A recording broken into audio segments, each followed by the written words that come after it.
If you're a skinny guy who's trying to bulk up, but you can never seem to hit your calories, you're always missing meals, I'm going to show you exactly why that is and how you'll never miss a meal again. So if we're looking at a perfect day in a bulk, it kind of looks like this. You wake up, you eat, you eat, you eat, you eat, you eat again, maybe you work out, and then you go to bed. In reality, it probably looks something like this. You wake up, you eat your first meal, you go to work, you eat again, you work, you eat again, you work, you eat, you work out, then you eat, then you have a nighttime routine, then you go to bed. So how do we get more time back if we all have the same 24 hours? Well, we start by focusing on the point of greatest leverage. And I drew a little illustration here. If you're trying to launch this rock using a catapult, you're not really going to stand at the start or in the middle of the catapult. You're going to stand near at the top so you can have the most force driving downwards. That launches the rock the furthest. Where do you think we get the most leverage on our daily schedule?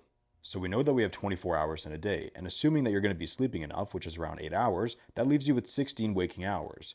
Here's what typically happens in a normal day. You'll work for about 8 to 12 hours, you'll travel for about an hour to an hour and a half, you'll eat, and you'll work out. If you ask me, I think the goal should be to drive as much of this sit down and eat time into the things you already do. Now you can't really eat while you work out, but you can eat while you travel or while you're working. That would mean taking our schedule from this to this. And so you can see that meals 2, 3, and 4 used to be like this, used to sit down and eat. But now, meals 2, 3, and 4 are all integrated into what you're already doing. So you're eating while you're working, and you're eating while you travel. In a very real way, you're saving an hour and a half to 2 hours a day by just eating while you work and eating while you travel. But we have to make sure that the meals we eat are fast and convenient. So what do we need to do to eat the food?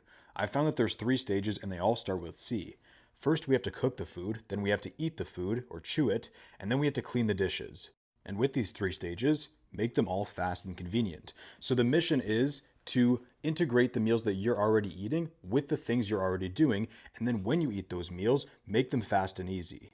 When I'm cooking, I'll meal prep at least 50% of what I eat, I'll have a blender to make shakes throughout the day, and I'll meal prep pretty much everything I do inside of the crock pot, as well as making these meals portable. So imagine if you had, let's just say, meal 1 and meal 5 be completely meal prepped, so you don't have to do any cooking whatsoever, and you do it in a crock pot, so you don't have to spend any time in the kitchen, and then you just have shakes for meals 2 and 3, and have like a sandwich in meal 4. That's pretty easy. When I'm chewing my food, I want to make sure that the food I'm eating is either soft or liquid. So liquid, like I said, I make 1 to 2 shakes a day. For soft foods, I'll personally overcook my pasta and my rice a little bit, just to make it a little bit more mushy. That makes it easier for me to eat. I prefer to eat alone because it makes it easier and faster for me to get the food down. If I'm eating with a group of people, I'm more likely to talk. That takes more time. I eat with a big spoon. So you can see here, this is a normal size spoon, and this is the size of the spoon that I eat with normally. There's something weird that happens in your brain when you have, when you have a bigger size spoon, it makes your brain somehow think that the food is less than it is. So that makes it get down easier. And finally, I want to chew the food and swallow it, because fundamentally, if you're chewing the food, swallowing it, and then just repeating that, nothing's going to be faster than that. If you had Netflix, if you had YouTube, if you have calling people, it makes the meal take longer. You want the meal to be fast and easy. And at the end of this video, I'm going to give away all 50 of the foods that I eat on my bulks personally, so you have a good idea of what foods to go for when you start bulking. Finally, when I clean the dishes, I only have 2 points here. I want to clean the food ASAP, because when you don't clean the food right away, the sauces in the food solidify and makes it really hard to wash afterwards. And when you wash it, I use something called Pink Solution. I'll put a picture of it on the screen. I'm not sponsored by them. They're a Canadian company. It's the greatest cleaner that I've ever encountered, and I've tried a bunch of them. So now that we've made each meal easy to cook, chew, and clean, we have to eat the meals on time, because if you don't, there is a massive domino effect that takes place. If we have our 5 meals a day on the bottom, by just delaying meal 2 by, let's just say, an hour and a half, we now push this meal into the 3rd meal. And after we've eaten the 2nd meal, it's now time for the 3rd. But are we going to eat meals 2 and 3 back to back? Probably not. That would mean that we're not going to cram the meals together. We're instead going to delay this 3rd meal. So we push meal 3 back, but now it's time for meal 4. Are we going to cram it, or are we going to delay it? But you have to remember that we're going to be training between meals 4 and 5. So if we cram meals 3 and 4 together, then we're going to have pretty crappy digestion for this training session. But if we delay meal 4, then we're going to push this meal right before our training session, which also might result in crappy digestion, and you're going to feel full, your stomach's going to be sore. Not fun. What do? Let's say you decide to cram meals 3 and 4 back to back. That means you're going to have poor digestion for your training session. And so you train with a bloated gut, but then you get home and now it's meal 5. Are you still going to be hungry for meal 5 after delaying the second meal, delaying the third meal, cramming the third and fourth meal together, not feeling good during the training session, and now you have to eat again? So you delay the fifth meal by 30 minutes just to give yourself some more time to digest.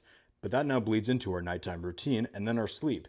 Now, maybe you don't have a specific routine that you follow, but you might get the kids to bed, you might walk the dog, you might do some last minute dishes, any chores around the house, any work on your business. Assuming nothing in your routine changes at all, whatever this time is, however much time you delay this fifth and final meal by, whatever this time is, you can expect to sleep that amount of time later, so 30 minutes later.